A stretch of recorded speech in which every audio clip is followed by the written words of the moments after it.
Tea கடை kitchen சொந்தங்களுக்கு வணக்கம். இன்னைக்கு ஒரு அருமையான டேஸ்ட்ல பருத்தி பாயசம் எப்படி செய்யலான்னு தான் பார்க்க போறோம். இந்த பருத்தி பாயசம் செய்யறதுக்கு முக்கியமான காரணம் இன்னைக்கு இருக்கு.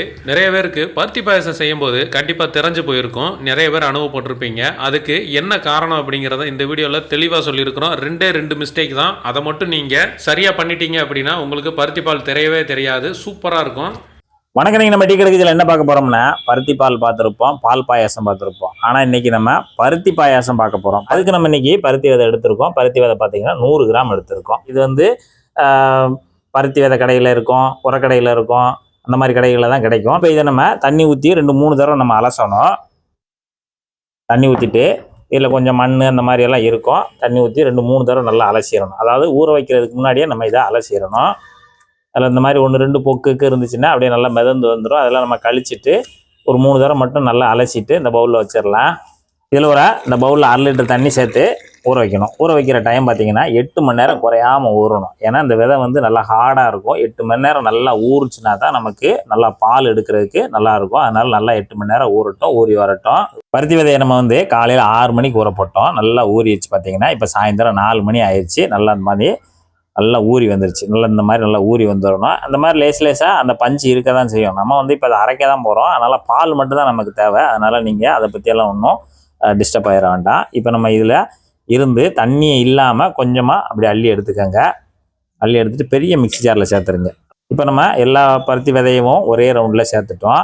இப்போ இது ஆரம்பத்தில் தண்ணி எதுவும் சேர்க்க வேண்டாம். வந்து சேர்க்காமல் நல்லா இது ஒரு தடவை அரைச்சிக்கிடுவோம். தண்ணி சேர்த்துட்டோம்னா சரியாகவே அரைச்சி வராது. அதனால் அரைச்சிட்டு அதுக்கப்புறமா நம்ம தேவையான அளவு தண்ணி சேர்த்து அரைச்சிக்கலாம். அப்புறமா பருத்தி விதையை பார்த்தீங்கன்னா நல்லா இந்த மாதிரி 1-2 அரைச்சிக்கிறணும். அப்படின்னா தான் நமக்கு தண்ணி ஊற்றி அரைக்கிறதுக்கு லேசாக இருக்கும், பால் நல்லா வரும். அதுக்காகத்தான் இந்த மாதிரி குறை அரைச்சிட்டு இப்போ இதில் ஒரு 1/2 லிட்டர் தண்ணி நம்ம சேர்த்துக்கலாம். 1/2 லிட்டர் தண்ணி சேர்த்துட்டு அப்புறம் 1/2 லிட்டர் தண்ணி சேர்த்துட்டு இப்போ நல்லா நைஸாக அரைச்சி எடுத்துகிட்டு வரணும். இப்போ நம்ம தண்ணி சேர்த்துட்டு நல்லா 1 நிமிஷம் அப்படியே நம்ம மிக்ஸி ஜார்லேயே நல்லா ஓட விடணும். ஓட விட்டால் தான் நமக்கு நல்லா அந்த பால் கிடைக்கும்.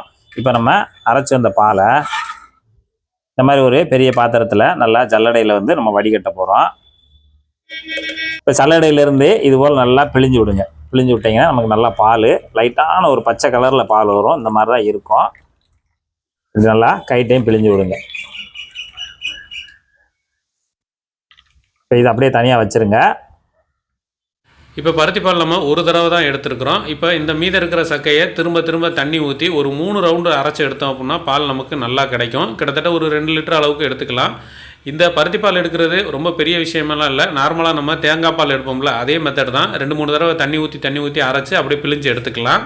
பருத்தி பாயசம் பண்ணுறதுக்கு பருத்தி பால் வந்து ஏற்கனவே நம்ம ஒரு தடவை பெரிய ஜடலையில் வடிகட்டிட்டோம். அது தனியாக இருக்குது. இப்போ நம்ம பருத்தி பாயாசம் எதில் பண்ண போகிறோமோ அந்த ஒரு பெரிய பாத்திரத்தை எடுத்து வச்சுட்டு இப்போ அதில் நம்ம 2ஆம் தடவை ஒருக்கா வடிகட்டணும். வடிகட்டுறதுக்கு திருப்பி நல்லா ஒரு காட்டன் துணியை போட்டுக்கோங்க. நல்லா காட்டன் துணியை வச்சுட்டு நம்ம துணியில் தான் வடிகட்டணும். அப்படின்னா தான் நமக்கு அந்த சின்ன துகள்கள் எல்லாம் இருக்கும். அதெல்லாம் சுத்தமாக நமக்கு வடிகட்டி வரும். அந்த பாலை பூரம் ஊற்றி வடிகட்டிக்கலாம். இப்போ நம்ம அப்படியே கூட்டி பிடிச்சி அப்படியே நல்லா வடிகட்டிடணும். நல்லா இது போல் ஒன்று போல் கூட்டி பிடிச்சி வடிகட்டிடுங்க. உங்கள் வீட்டில் இதை விட நைஸான ஜல்லடை இருந்தால் அதில் பண்ணுங்கள். இல்லைன்னா துணியில் பண்ணால் ரொம்ப நல்லாயிருக்கும். நமக்கு நல்லா சுத்தமாக வந்துடும். ஒரு டஸ்ட் இல்லாமல் வந்துடும். இந்த மாதிரி கொஞ்சம் கொஞ்சமாக பிழிஞ்சு விட்டிங்கன்னா நல்லா எல்லா பருத்தி பாலும் நல்லா சுத்தமாக வந்துடும். இப்போ நம்ம நல்லா பிழிஞ்சாச்சு. பார்த்திங்கன்னா இந்த மாதிரி இருக்கும். இந்த மாதிரி இருக்கக்கூடாதுன்றதுக்காக தான் நம்ம துணியில் பிழிஞ்சோம்னா நல்லா சுத்தமாக வந்துடும். அதுக்காக துணியிலே பிழிஞ்சிக்கிறது நல்லது. இப்போ அவ்வளோதான். நம்ம பருத்தி பால் வந்து நல்லா பிழிஞ்சு தனியாக காய்ச்சற பாத்திரத்தில் எடுத்து வச்சு ஒரு பவுலில் எடுத்துகிட்டு கொஞ்சம் பெரிய பவுலில் எடுத்துக்கோங்க. எடுத்துகிட்டு ஒரு 50 கிராம் அரிசி மாவு தான் வச்சுருக்கோம். பச்சரிசி மாவு, வறுக்காத மாவு, சாதாரண மாவு தான். இதில் ஒரு 1/4 லிட்டர் தண்ணி ஊற்றிடுங்க. கட்டி இல்லாமல் நல்லா கரைச்சி வச்சிடலாம். இப்போ நீங்கள் இந்த இடத்துல பச்சரிசி இருந்துச்சுன்னா ஒரு 50 கிராம் நல்லா ஒரு 2-3 மணி நேரத்துக்கு நல்லா ஊற வச்சுட்டு அதை ஒரு மிக்ஸி ஜாரில் அரைச்சி இது போல் பால் மாதிரி எடுத்துகிட்டு கூட நம்ம சேர்த்துக்கிடலாம். 1/4 லிட்டர் தண்ணியில் இப்படி தண்ணியாக கரைச்சி வச்சுருங்க. ரொம்ப திக்காக வேண்டாம், சும்மா தண்ணியாக கரைச்சி வச்சுருங்க. கூட 50 மில்லி சேர்த்துட்டா கூட பரவாயில்ல, ஆனால் தண்ணியாக கரைச்சிடணும். இது அப்படியே இருக்கட்டும். அடுத்து பருத்தி பாயசத்துக்கு நம்ம வந்து இனிப்புக்காக வெல்லம் காய்ச்ச போகிறோம். வெல்லம் காய்ச்சறதுக்கு அடுப்பில் இந்த மாதிரி பாத்திரத்தை வச்சுட்டு ஒரு 1/4 லிட்டர் தண்ணி மட்டும் சேர்த்துருங்க.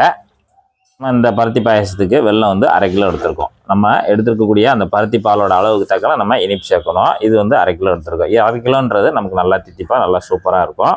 இது வந்து பாகுபதமெல்லாம் எதுவும் தேவையில்லை. வெல்லம் நல்லா கம்ப்ளீட்டாக கரைஞ்சி வந்தாலே நமக்கு போதும். நமக்கு வெள்ளை நல்லா கரைஞ்சி கொதிச்சு வந்துருச்சு. இந்த இடத்துல நம்ம ஸ்டவ் ஆஃப் பண்ணிட்டு இந்த வெள்ளைப்பாகை வந்து அப்படியே நம்ம தனியாக ஓரமாக வச்சிடலாம்.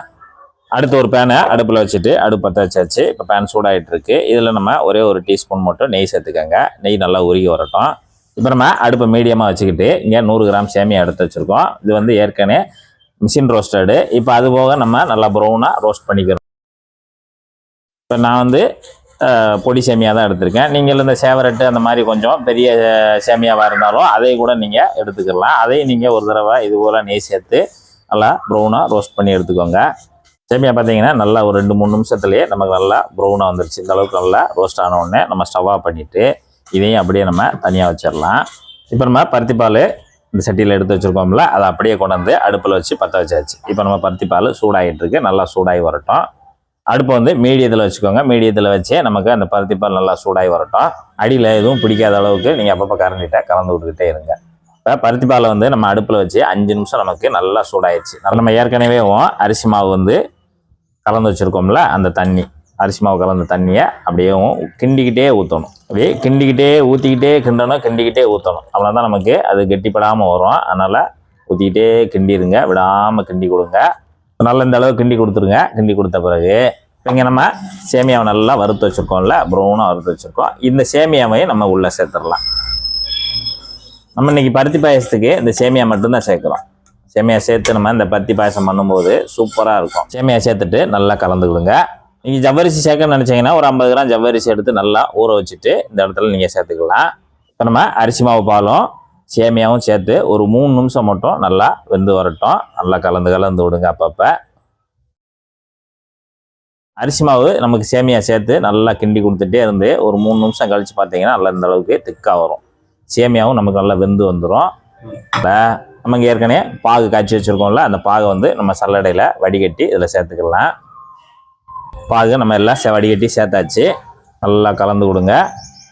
இப்போ நம்ம பாகும் ஏற்கனவே இருக்கக்கூடிய பருத்தி பாலும் நல்லா அந்த இனிப்பும் சேர்ந்து ஒரு 2 நிமிஷம் மட்டும் நமக்கு நல்லா அதோட மிக்ஸ் ஆகி வந்து வரட்டும். இப்போ நம்ம கொதிச்சிட்டு இருக்கும்போதே ஒரு 1/2 டீஸ்பூனு ஏலக்காய் தூள் தூவி விட்டுருங்க. ஒரு 1/4 டீஸ்பூனு சுக்குத்தூள் அதையும் நல்லா தூவி விட்டுருங்க. இப்போ நம்ம எல்லாத்தையும் கலந்து விட்டுறலாம். இப்போ நம்ம பருத்தி பாயசம் செய்யும்போது கரெக்டாக அந்த பாகு ஊற்றும் போது நிறைய பேருக்கு தெரியும்னு சொல்லுவாங்க. ஆனால் அது என்ன மிஸ்டேக் அப்படின்னா, நம்ம இந்த பாயசத்துக்கு வாங்குற வெல்லம் பார்த்தீங்கன்னா நல்லா கருப்பு வெல்லமாக வாங்கிக்கிறணும்.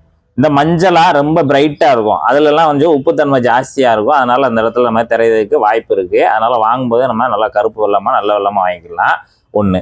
2வது மிஸ்டேக் என்ன அப்படின்னா, நம்ம வந்து வடிகட்டுறது 2வது பால் வடிகட்டும் போது கண்டிப்பாக துணியில் வடிகட்டிக்கங்க. அப்படின்னா தான் நமக்கு அந்த டஸ்ட் இல்லாமல் இருக்கும். அந்த தெரிஞ்சு இந்த திரளெல்லாம் வராமல் இருக்கும். அதுக்காக அந்த இடத்துல துணிலே நீங்கள் அந்த பருத்தி பாலை அரைச்சி துணிலே வடிகட்டி எடுத்துருங்க. அப்படின்னா தான் நமக்கு இந்த 2 இடத்துல அந்த மிஸ்டேக் நடக்காமல் இருக்கும்.